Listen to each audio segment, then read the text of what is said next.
Welcome to Stocking the Pantry, a CalFresh Healthy Living podcast from Leah's Pantry. We'd like to acknowledge our funder, the CalFresh Healthy Living Program, an equal opportunity employer and provider.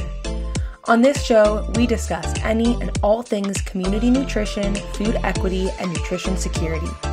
This is a space for thought leaders to share success stories and strategies for equity-centered and resilience-building initiatives. We hope to foster collaboration and community, as well as leverage strengths among listeners, guests, and hosts as we share ideas and dreams of building a more equitable future where everyone has access to healthful, nourishing food.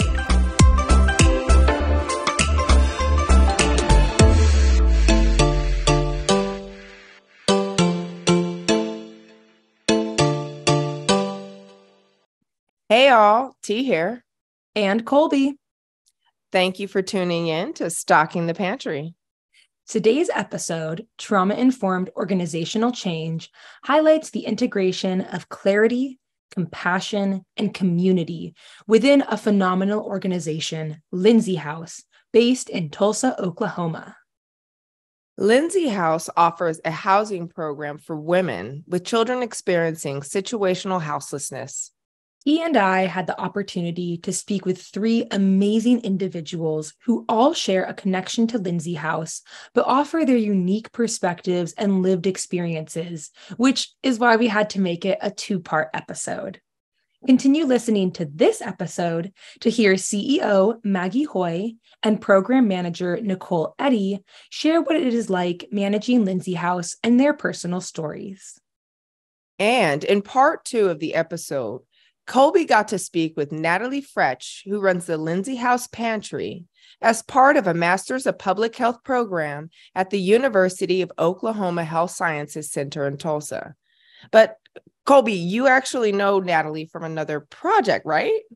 Yes. I first met Natalie when she was going through our nutrition pantry program for implementers training, and I was then introduced firsthand to the Lindsay House Pantry when they graduated as a gold certified pantry. Natalie is a phenomenal person, and she brings such great energy to this pantry. In talking with all of our interviewees, I also got a really strong sense of community from both the staff and participants. And it was really inspiring to witness the impact and authentic dedication to incorporating a trauma-informed approach into both the program structure and operations. And two things I heard consistently from each guest was the importance of building meaningful relationships and meeting participants where they're at. So, speaking about guests, T got to talk with Maggie Hoy, CEO, and Nicole Eddy, Program Manager. We're going to let them tell you a bit about who they are and what life is like at Lindsay House.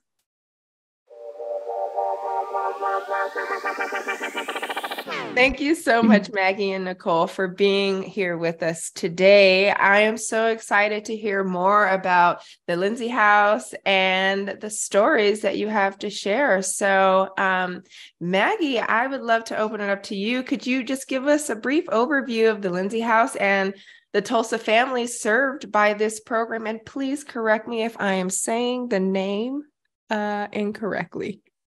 Yeah, no, you're perfect. I'm thrilled to tell you about Lindsay House. We are located in Tulsa, Oklahoma. We specifically serve women who are raising their children. So a group of volunteers decided that was an unmet need in our community, and they started Lindsay House to help support that specific demographic. We provide them housing, so they're living here on site, and also going through a series of curriculum on financial literacy, workplace proficiency, and life skills. So our goal for every family is self-sufficiency and independence.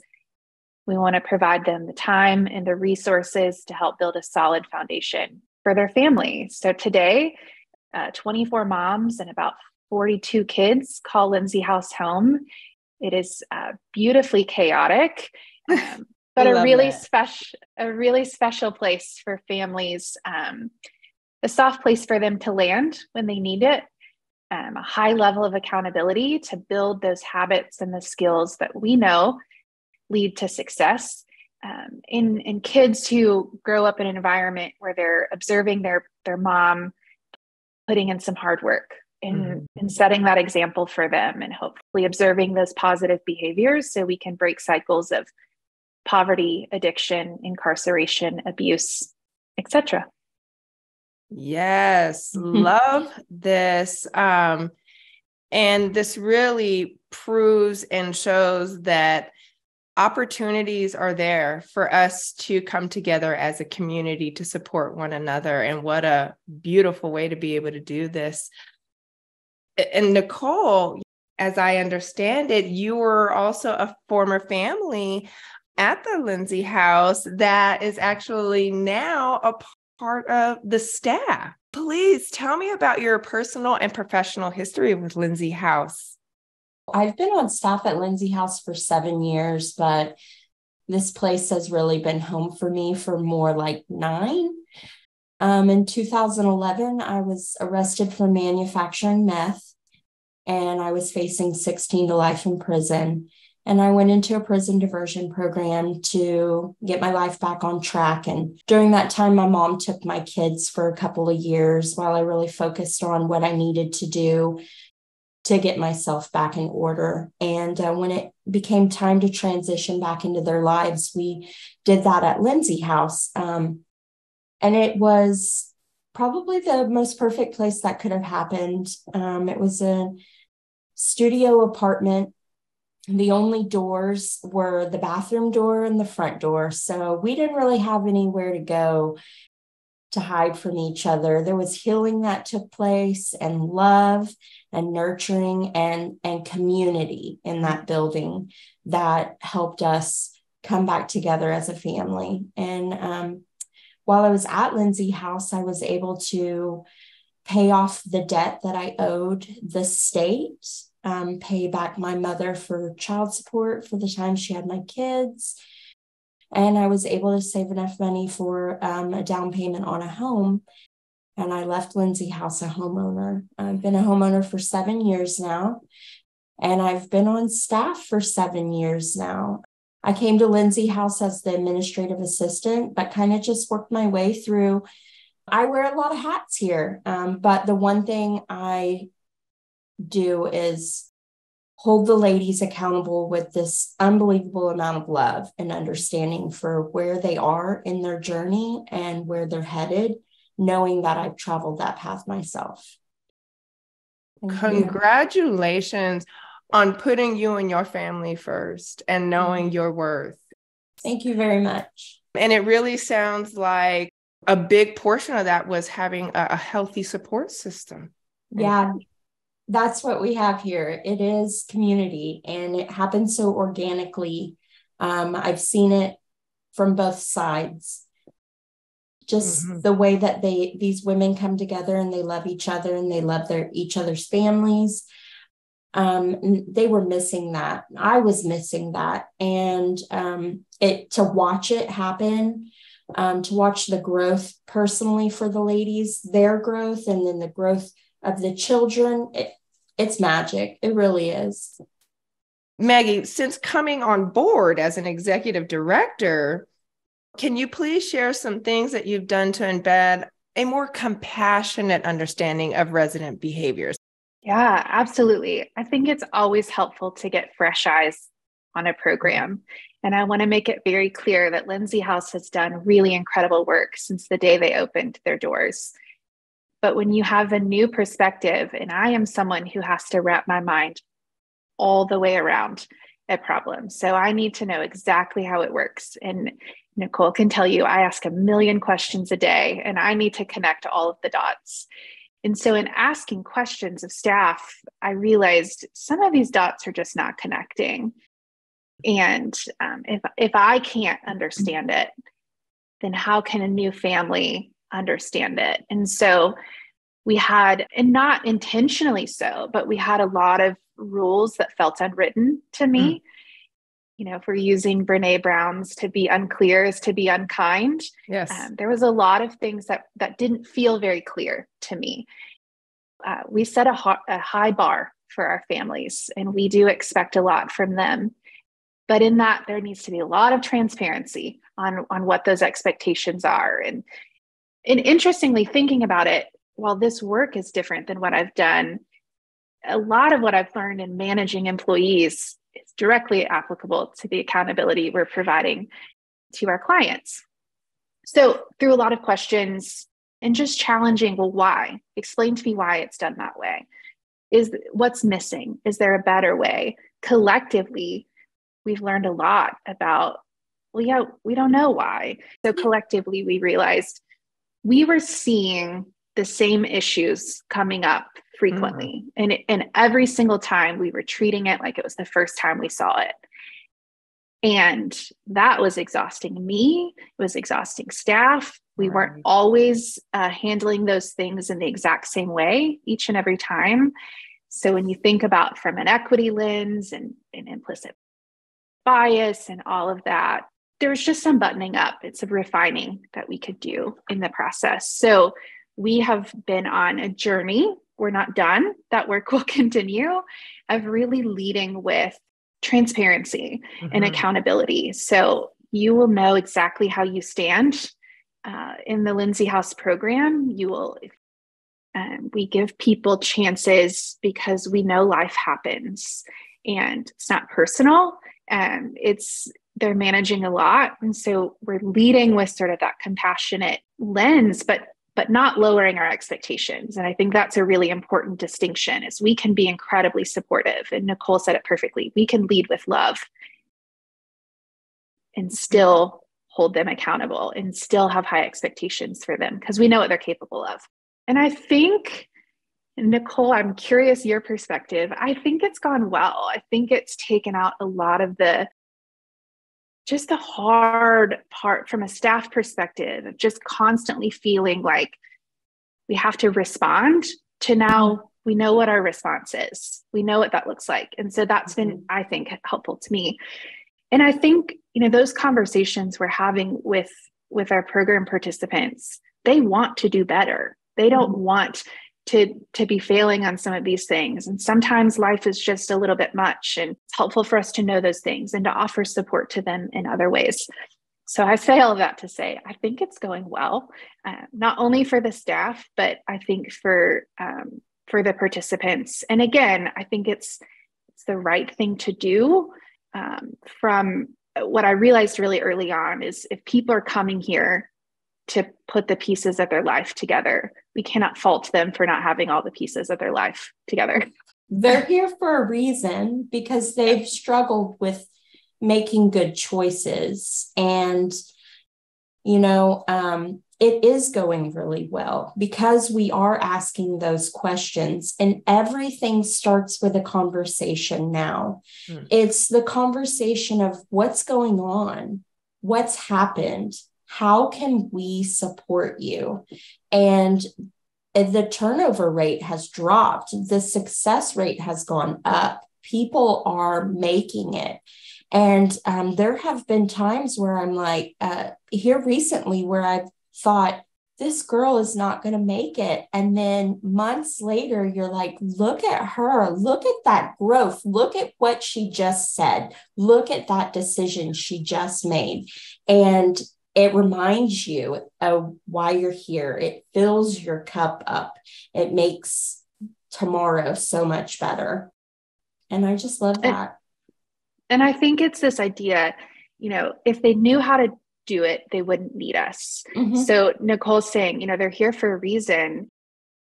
Yeah, I mean, definitely a lot of what I am hearing, and thank you so much for sharing that, is consistency, staying curious, and community, with that foundation of transparency and belief that they can and want to be their best. Oh, yeah, absolutely. And it's not just about accountability for them as well. And this is one of the things that Maggie's brought to us in the past year and a half that she's been with us, is like, if we're asking them to do it, we have to make sure that we're doing it too. And so making sure that we're holding each other here in the office accountable to the things that we say we're going to do for them. If we say that this is the way it needs to be done, we also need to meet that expectation as well. I really want to lean a little bit more into, talking about that trauma-informed change, or those trauma-informed opportunities. And I'm going to pose this one to you, Nicole, but please, both of you, by all means, chime in. When really thinking about it from a perspective of a family that is living within the Lindsay house, how do you think the trauma-informed changes that exist within the Lindsay house have an overall impact on their lives, to include parenting approaches? I don't think that they're even aware that it's happening. I think that I get emotional about it, because I've been here for 7 years and we didn't always ask questions about what's going on in your life. And I wished that more questions had been asked for me, like I struggled. And I think that just the amount of compassion that we're showing these women, the chances that they're being given, the links that staff is going to grow alongside them, it's amazing. And I don't think they even realize that it's happening, but we do, and we get to see how they're benefiting from it. And I get to see, not only from a past participant, but as a staff member, how we are growing alongside them. I get to grow as a person and as a staff member, as a human being in my job, to provide this amazing opportunity for these families to heal and to get the chance to be where I am today, We're just now embarking on some trauma-informed training at a staff level. And one of the things I'm most excited about is teaching us the tools that I think we will also be teaching our participants, that they're probably going to be utilizing with their own children. So we're building this, group of people who are resilient, who are willing to ask for help, who are willing to offer help to the people in their own community, and to really realize they don't have to do it alone. And I think, I tell this story all the time, but a family moved in here and they have to fill out forms. And one of the questions was emergency contact. And they said, I don't have anyone to put down. And we said, no, just anyone we could call if something were to happen to you, who, you would trust with your children. And she was like, no, there's no one. And she meant that. She absolutely meant that.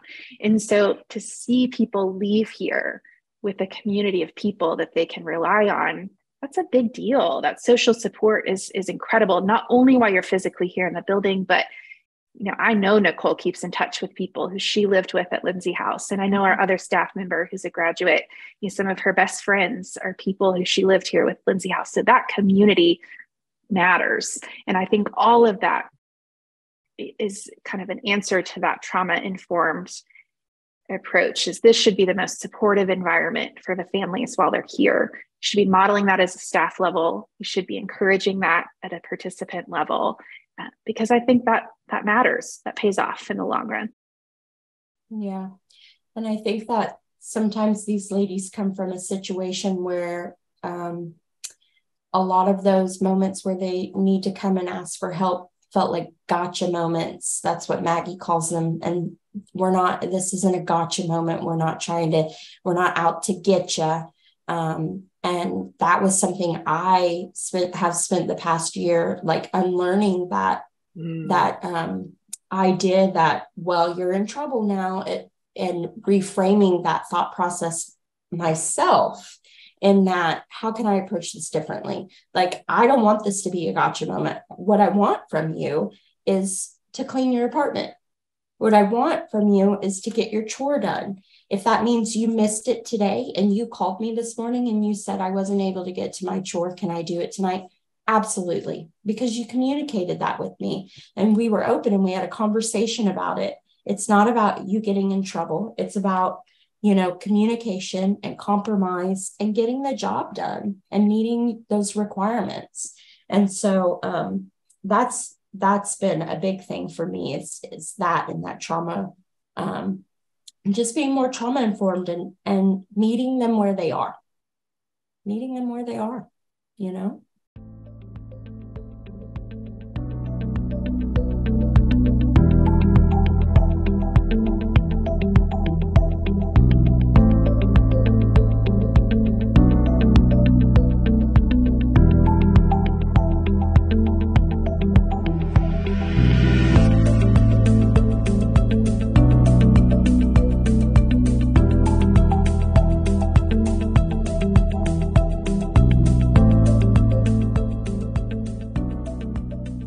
I'm gonna shift gears just slightly. We talked about, a lot of times we're looking for individuals to have accountability, to follow through on certain daily life activities, to carry out and maintain, certain agreements that have been established. One of those has to do with food.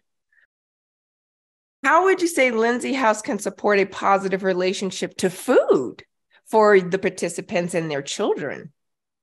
Yeah, so when I got here a year and a half ago, we have an on-site food pantry. And we had some fellows coming in doing a cooking class, and some of our life skills curriculum touches a little bit on nutrition and wellness, but it felt really disconnected. Like we were doing this thing over here and also kind of this thing. And so we attempted to connect the dots between all of those. And so for the last year, we've been really working on improving the way in which we support families as it relates to food and nutrition. Again, because we want the moms to model that for their kids. And so Natalie, our fellow, has done incredible work in our food pantry, following many of the Leah's Pantry guidelines and models to really make better use of that space and to really provide. It's designed to supplement our family's food budget. So we want them to be going to the grocery store and buying a majority of their food, but if they're experiencing a light paycheck or their benefits have run out, we never want them to go without. So we have this space here, but what we've done is brought in more fresh produce, knowing that many families want to make healthier choices, but maybe transportation is their barrier, or they just don't have a lot of resources to stretch quite far enough. So twice a month, she's going to the local food bank and bringing in fresh produce. So the families love it. They're trying new things. They're experimenting. Many of them are now purchasing the things that they've tried that she's brought in. So that's kind of the food pantry angle. And then we've used the Leah's Pantry curriculum to lead some cooking classes and to really help the moms connect the dots. And Nicole has been around for those. She's usually babysitting the kids, so the moms can have some freedom to focus on that. And then we're updating, knowing that we won't always have a fellow to help facilitate those cooking classes. We're taking that curriculum and embedding it into our life skills curriculum here. So we want people to understand, we're looking at helping them improve in all of the ways while they're here at Lindsay House. And so food is an important part of that, and overall nutrition and well-being and self-care. We talk a lot about self-care, and now we had an opportunity to launch a Couch to 5K training program that also helps support this overall wellness goal of how can we make healthier choices, easier choices for our families. So we have seen a really exciting work done on that aspect because it matters. There's so many memories are built around dinner tables, and I still cook. Comfort food for me is spaghetti because comfort food for my mom was spaghetti, and I don't make any fancy pasta sauce. I use the exact same recipe that my mom did because that's that's what I remember. So if your mom's not cooking or you guys aren't cooking together as a family, you don't have those things to kind of pass down. Last night we held a cooking class where the families all cooked together. And so to see the moms, we bought those plastic kid-safe knives. And so the moms were originally a little reluctant of like, well, my kid doesn't know how to use a knife. And we're like, these are safe. And one kid sat there, I'm not kidding, for 30 straight minutes and cut up fruit and made a fruit salad like it was his job. I mean, he was so committed to it. And his mom said, I had no idea that he would enjoy cooking or helping me in the kitchen. And I think is actually really excited that she has somebody to help her in that aspect. So we've done a whole lot of focus on really just the whole person. We focus a lot on financial literacy and stabilizing your employment and reducing your debt, but we have them as a captive audience for a year to up to 2 years. And how can we really use this to strengthen their foundation in all of the ways? And food is a big one for them to, and many of them too, I'll say the food pantry comes in handy because many of them are, because they're now stable in their employment and they're growing their wages, they're now needing to make those food choices for themselves. They're coming off of SNAP benefits. They no longer qualify because they don't meet those income guidelines anymore. So how to utilize community resources to help you navigate that transition, but making smart choices at the grocery store. All of those things are interconnected. And if we're focusing on one of those things without focusing on the other things, we're doing them a disservice because it really is about all of it, all the time. Yes, very well said. And side note, can I get on the Couch to 5K program? Yeah, you can.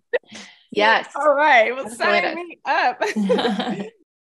That sounds awesome. And, really inspiring to hear that through food, through cooking, that you were able to give that autonomy to not just the caregiver, but to the child that was able to sit there and feel warranted, needed, and, doing something that showed them that they can be resilient, something that they didn't know that they could do, and seeing that their parent and community believed in them, that they could do it, just really builds that confidence for them.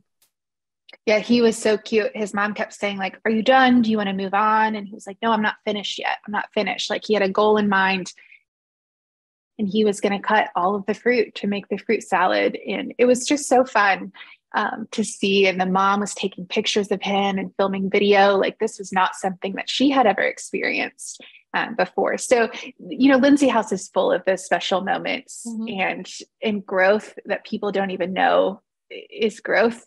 But there's just so many things as it relates to all of the pieces that we focus on. And sometimes you see it come together in a really beautiful way, which is just a nice reminder of how important this work is. Definitely. And, that whole person wellness approach can have such a powerful impact in one's life for eternity. It is not just a right now. This is a forever. And being able to offer that to individuals can be very inspiring. One thing we talked about really promoting this whole person wellness. And from both of your hats, Nicole, what are your hopes for graduates in regards to the relationship with their bodies and nutrition and or movement?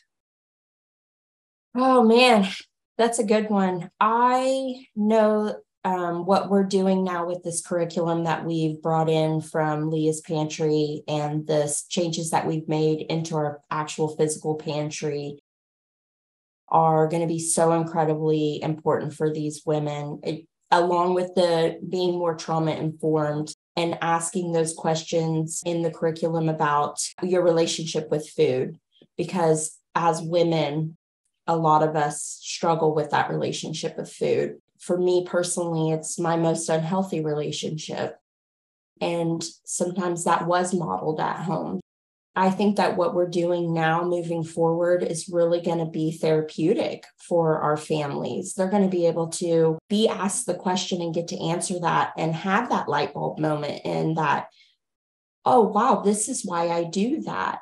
And be able to have the support and the resources to make those changes in a safe environment for a substantial amount of time to build habits so that when they go on, they can change not only how they feel about their body and their food and their mental health, change the way that their daughters are going to look at that as well, and their sons. I'm proud of what we're doing here. As a former participant and as a staff member, I'm so excited for all the families who get to come in and experience this new stuff that we're doing, implement that into their life every day. It just makes me happy. Well, you two have definitely done a brilliant job on really shedding light on the importance of community, transparency, and really that compassion, and meeting individuals at where they're at.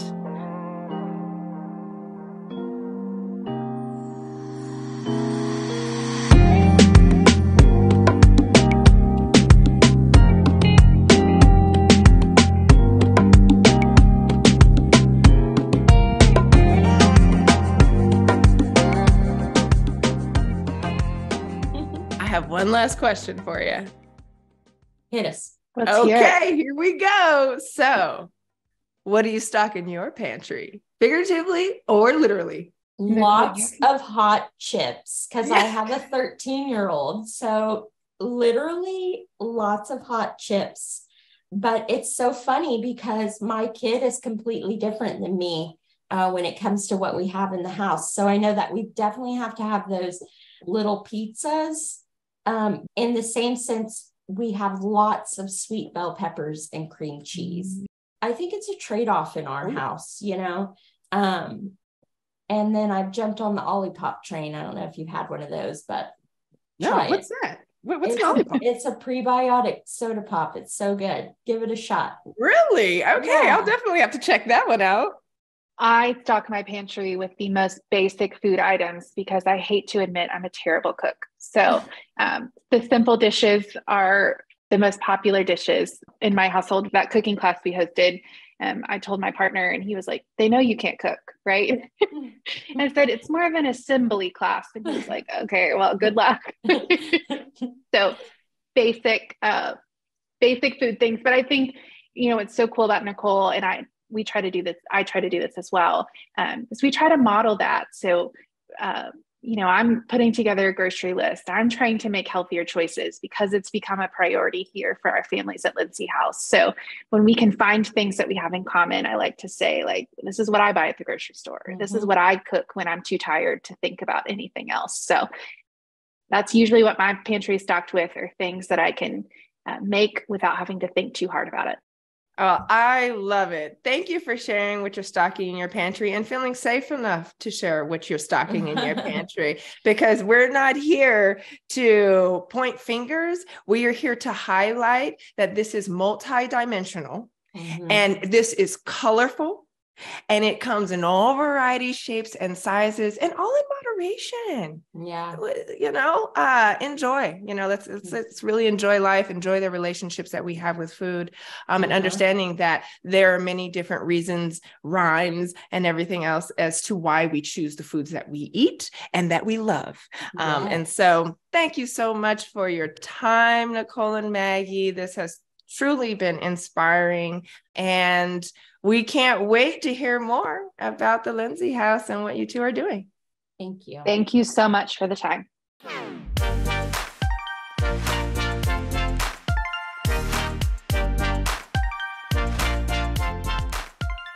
Man, I could listen to those two talk all day about their experiences at the Lindsey House. Oh, for real. Nicole's story literally brings tears to my eyes. Like, what a phenomenal turnaround. She left debt-free and a homeowner. Like, Go get it, girl. Heck yeah.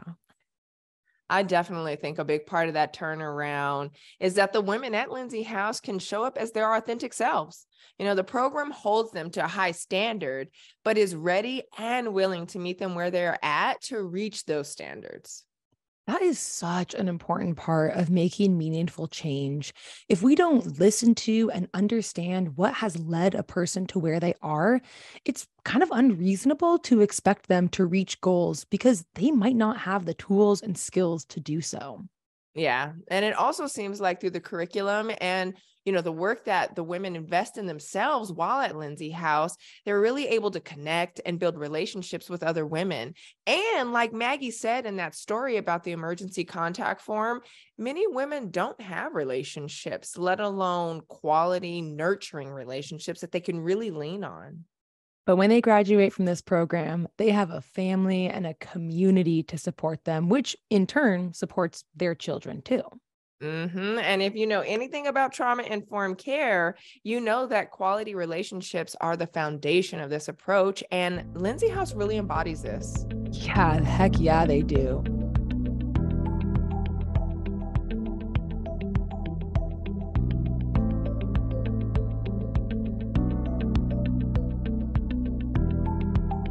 We would like to extend a huge thank you to Maggie and Nicole for joining us today and giving us such a warm insight into the workings of Lindsey House. They are running a truly impressive organization, and we can't wait to share more about it with you next episode when we talk with Natalie Fretch, who runs the on-site pantry. Natalie has done a phenomenal job of cultivating a space of trust and community with the women at Lindsey House. Her interview highlights the ways in which food is so much more than just what we eat, but how it helps us connect and build relationships with those around us. We are so excited to dive deeper into this aspect of Lindsey House and share this interview with you. Until next time, you can learn more about Lindsey House on their website at lindseyhouse.org. That's LINDSEYHOUSE.org. Or connect with them on Instagram at Lindsey House Tulsa or on Facebook at Lindsey House. See you next time.